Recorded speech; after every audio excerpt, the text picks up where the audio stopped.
जी हाँ दोस्तों, Aditya study zone में आपका स्वागत है। तो आज हम लोग जीके जीएस का प्रैक्टिस सेट नंबर 19 लेकर आए हैं, जो जीके जीएस का बहुत ही धमाकेदार सीरीज है। तो आइए हम लोग क्वेश्चन नंबर 21 से स्टार्ट करते हैं। जो हम लोग पार्ट 1 कल देख चुके थे, तो अब पार्ट 2 हम लोग देखेंगे। आइए हम लोग क्वेश्चन नंबर 21 क्या कर रहा है, कमेंट में आप लोग इसका जवाब दीजिएगा, क्या इसका सही आंसर होगा। कहता है कि धार्मिक जनसंख्या 2011 के अनुसार भारत में लिंगानुपात किस धर्म की सबसे अधिक है। ऑप्शन नंबर ए में दिया है कि मुस्लिम धर्म की, ऑप्शन नंबर बी में दिया है कि हिंदू धर्म की, ऑप्शन नंबर सी में दिया है कि ईसाई धर्म की, ऑप्शन नंबर डी में दिया है कि जैन धर्म की। तो धार्मिक जनसंख्या 2011 के अनुसार भारत में लिंगानुपात किस धर्म में सबसे अधिक है, तो इसका सही आंसर क्या होगा। तो आप इसका कमेंट में जवाब दीजिए। तो इसका सही आंसर क्या होगा, ऑप्शन नंबर सी। तो ईसाई धर्म का लिंगानुपात सबसे अधिक है, कितना है, तो 1023 है। यही आपसे अगर पूछ देता है कि कौन से समुदाय का लिंगानुपात सबसे कम है, तो क्या हो जाता है, तो सिख समुदाय का लिंगानुपात सबसे कम है, कितना हो जाएगा, तो 903 व्यक्ति हो जाएगा। आइए हम लोग क्वेश्चन नंबर 22 देखते हैं। क्वेश्चन नंबर 22 क्या कह रहा है, क्वेश्चन नंबर 22 क्या कह रहा है, कहता है कि निम्न में से कौन सा अप्रत्यक्ष कर नहीं है, यानी कि कौन सा अप्रत्यक्ष कर नहीं है। ऑप्शन नंबर ए में दिया है कि जीएसटी, ऑप्शन नंबर बी में दिया है कि वैट, ऑप्शन नंबर सी में दिया है कि निगम कर, ऑप्शन नंबर डी में दिया है कि सीमा शुल्क। तो कमेंट में आप इसका जवाब दीजिए, इसका सही आंसर क्या होगा। तो निम्न में से कौन सा अप्रत्यक्ष कर नहीं है, तो आप लोग कमेंट में जवाब दीजिए, इसका सही आंसर क्या होगा। आंसर होगा ऑप्शन नंबर सी, निगम कर। निगम कर जो है से अप्रत्यक्ष कर नहीं है। निगम कर कौन सा कर है, तो निगम कर जो है से प्रत्यक्ष कर का उदाहरण है। बाकी जीएसटी, वैट कर एवं सीमा शुल्क सभी अप्रत्यक्ष कर का उदाहरण है। आइए हम लोग क्वेश्चन नंबर 23 देखते हैं। 23 क्या कह रहा है, कहता है कि 9वीं पंचवर्षीय योजना का प्रारंभ कब हुआ था। ऑप्शन नंबर ए में दिया है 1996 ईस्वी में, ऑप्शन नंबर बी में दिया है 1997 ईस्वी में, ऑप्शन नंबर सी में दिया है 1999 ईस्वी में, ऑप्शन नंबर डी में दिया है 1995 ईस्वी में।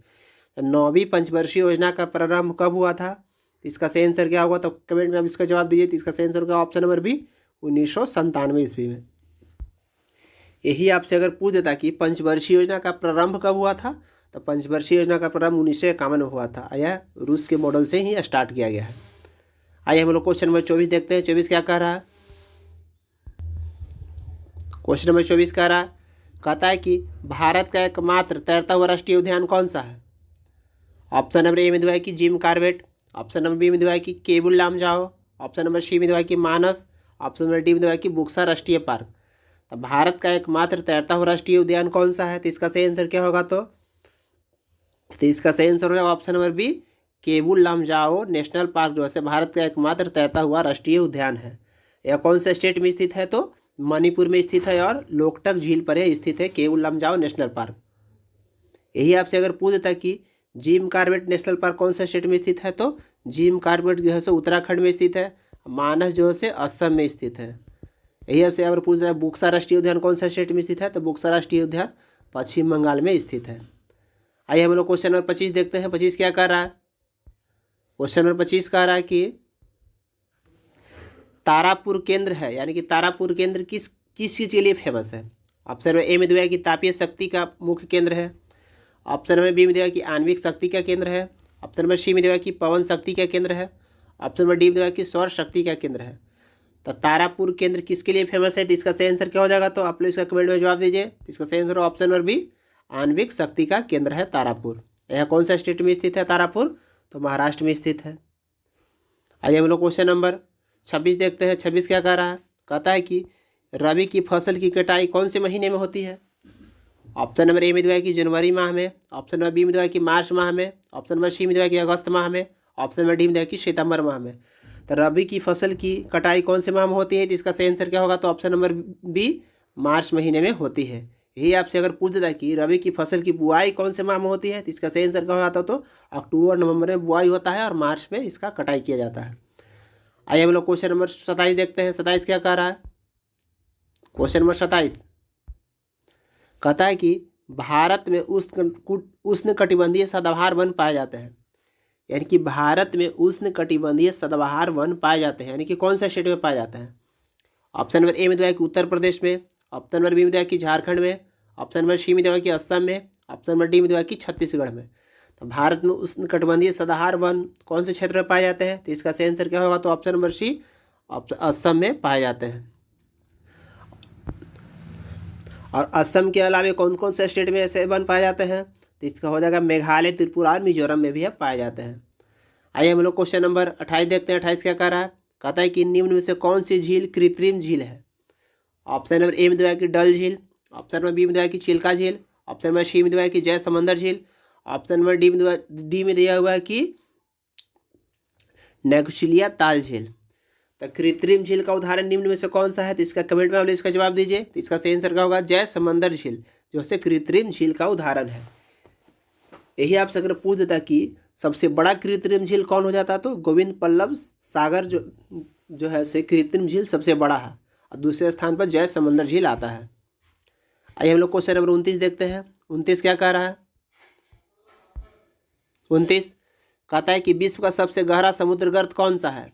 ऑप्शन नंबर ए में दिया है कि नार्थ हटन, ऑप्शन नंबर बी में दिया है कि चैलेंजर, ऑप्शन नंबर सी में दिया है कि मैनस्टन, ऑप्शन नंबर डी में दिया है कि रिचार्डस। तो विश्व का सबसे गहरा समुद्री गर्त कौन सा है, तो इसका सही आंसर क्या हो जाएगा, तो आप लोग इसका कमेंट में जवाब दीजिए। इसका सही आंसर क्या होगा, क्या होगा, तो ऑप्शन नंबर बी चैलेंजर है। आइए हम लोग क्वेश्चन नंबर 30 देखते हैं। क्वेश्चन नंबर 30 क्या कह रहा है, कहता है कि लोकनायक की उपाधि किसे दी गई है। ऑप्शन नंबर ए में दिया है कि लालू प्रसाद यादव को, ऑप्शन नंबर बी में दिया है कि कर्पूरी ठाकुर को, ऑप्शन नंबर सी में दिया है कि जयप्रकाश नारायण को, ऑप्शन नंबर डी में दिया है कि नीतीश कुमार को। तो लोकनायक के नाम से हम लोग किसे जानते हैं, तो इसका सही आंसर क्या हो जाएगा, तो लोकनायक के नाम से हम लोग जयप्रकाश नारायण को जानते हैं। ऑप्शन नंबर सी इसका सही आंसर हो जाएगा। यही आपसे अगर पूछ देगा कि जननायक के नाम से हम लोग किसे जानते हैं, तो कर्पूरी ठाकुर को हम लोग जननायक के नाम से हम लोग जानते हैं। आइए हम लोग क्वेश्चन नंबर 31 देखते हैं। 31 क्या कह रहा है, अगर वीडियो आप लोग को अच्छा लग रहा हो तो स्टडी ग्रुप में शेयर अवश्य करें, और दोस्तों के साथ शेयर भी अवश्य करें। आइए हम लोग क्वेश्चन नंबर 31 देखते हैं। कहता है कि बिहार का प्रसिद्ध पूसा कृषि संस्थान किस देश को कृषि वैज्ञानिक के नाम से है। ऑप्शन ए में दिया है कि रूस के वैज्ञानिक के नाम से, ऑप्शन बी में दिया है कि इंग्लैंड के वैज्ञानिक के नाम से, ऑप्शन नंबर सी में दिया है कि अमेरिका से, ऑप्शन नंबर डी में दिया है कि जापान से। तो बिहार का प्रसिद्ध पूसा कृषि संस्थान किस देश के कृषि वैज्ञानिक के नाम से है, तो इसका सही आंसर क्या होगा, तो ऑप्शन नंबर सी अमेरिका। आइए हम लोग क्वेश्चन नंबर 32 देखते हैं। 32 क्या कह रहा है, क्वेश्चन नंबर 32 कह रहा है कि कौन सी नदी भूमध्य रेखा को 2 बार काटती है। ऑप्शन नंबर ए में दिया है कि अमेजन नदी, ऑप्शन नंबर बी में दिया है कि नील नदी, ऑप्शन नंबर सी में दिया है कि कांगो नदी, ऑप्शन नंबर डी में दिया है कि ओरिनोको नदी। तो भूमध्य रेखा को 2 बार कौन सी नदी काटती है, तो इसका सही आंसर क्या होगा, तो ऑप्शन नंबर सी कांगो नदी, जो से भूमध्य रेखा को 2 बार काटती है। आइए हम लोग क्वेश्चन नंबर 33 देखते हैं। 33 क्या कह रहा है, कहता है कि प्राचीन भूगर्भीय चट्टानों की आयु को मापने के लिए किसका इस्तेमाल किया जाता है। ऑप्शन नंबर ए में दिया है कि carbon dating, option number B में दिया है कि radio iron dating, option number C में दिया है कि uranium dating, option number D में दिया है कि पोटेशियम आर्गन डेंटिंग। तो भूगर्भीय चट्टानों की आयु मापने के लिए हमने किस चीज़ का प्रयोग करते हैं, तो इसका सही आंसर क्या होगा, तो option number D potassium argon dating का हम लोग प्रयोग करते हैं। आइए हम लोग क्वेश्चन नंबर 34 देखते हैं। 34 क्या कह रहा है, क्वेश्चन नंबर 34 कह रहा है कि भारतीय राष्ट्रीय गान पहली बार कब गाया गया था।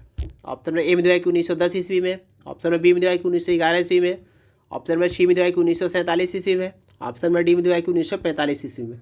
तो भारतीय राष्ट्रीय गान पहली बार कब गाया गया था, तो 1911 ईस्वी में। ऑप्शन नंबर बी इसका सही आंसर हो जाएगा।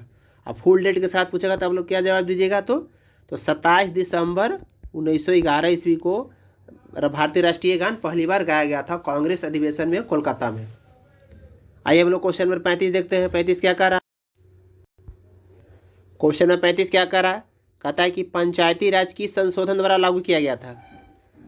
ऑप्शन नंबर ए में दिया है कि 73वां संविधान संशोधन, ऑप्शन नंबर बी में दिया है कि 74वां संविधान संशोधन, ऑप्शन नंबर सी में दिया है कि 75वां संविधान संशोधन, ऑप्शन नंबर डी में दिया है कि 72वां संविधान संशोधन।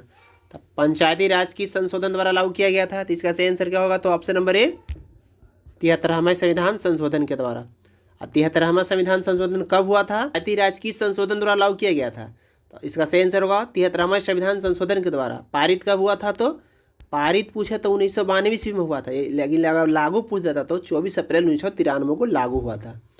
आइए हम लोग क्वेश्चन नंबर 36 देखते हैं। 36 क्या कह रहा है, क्वेश्चन नंबर 36 कह रहा है कि निम्न में से कौन सा एक गैर सदस्य के रूप में संसद के किसी सदन की कार्यवाही में भाग ले सकता है।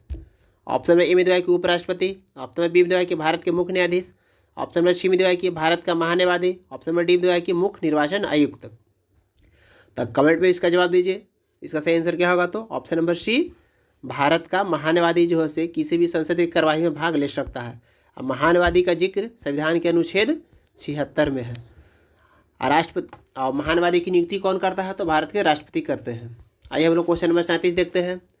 37 क्या कह रहा है, क्वेश्चन नंबर 37 कह रहा है कि किस संवैधानिक संशोधन अधिनियम के द्वारा राष्ट्रपति के लिए संवैधानिक संशोधन विधेयक पर सहमति देना अनिवार्य किया गया है।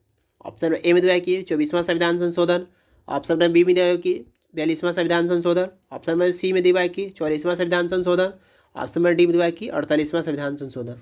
तो कौन से संविधान संशोधन के तहत दिया गया है, तो इसका सही आंसर क्या होगा। तो ऑप्शन नंबर ए 24वां संविधान संशोधन के तहत।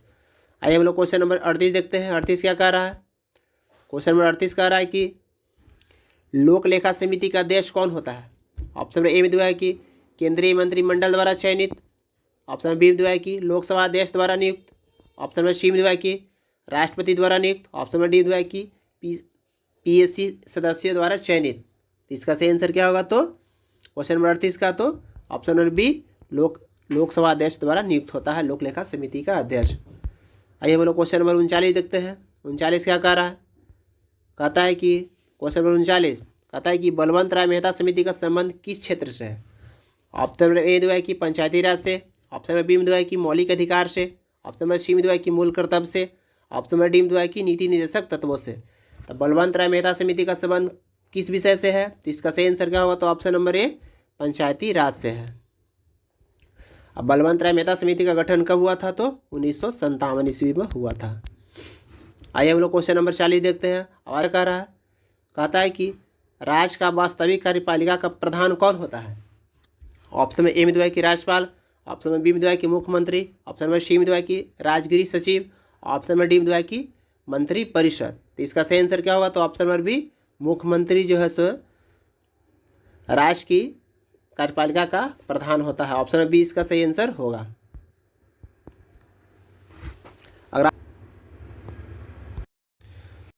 अगर आप लोग का वीडियो अच्छा लग रहा हो तो अपने दोस्तों का शेयर अवश्य करें। चैनल को सब्सक्राइब नहीं किए तो चैनल को सब्सक्राइब अवश्य करें और अपने स्टडी ग्रुप में शेयर अवश्य करें और चैनल को बेल आइकन अवश्य दबाएं। मिलते हैं नेक्स्ट वीडियो में। Thank you so much.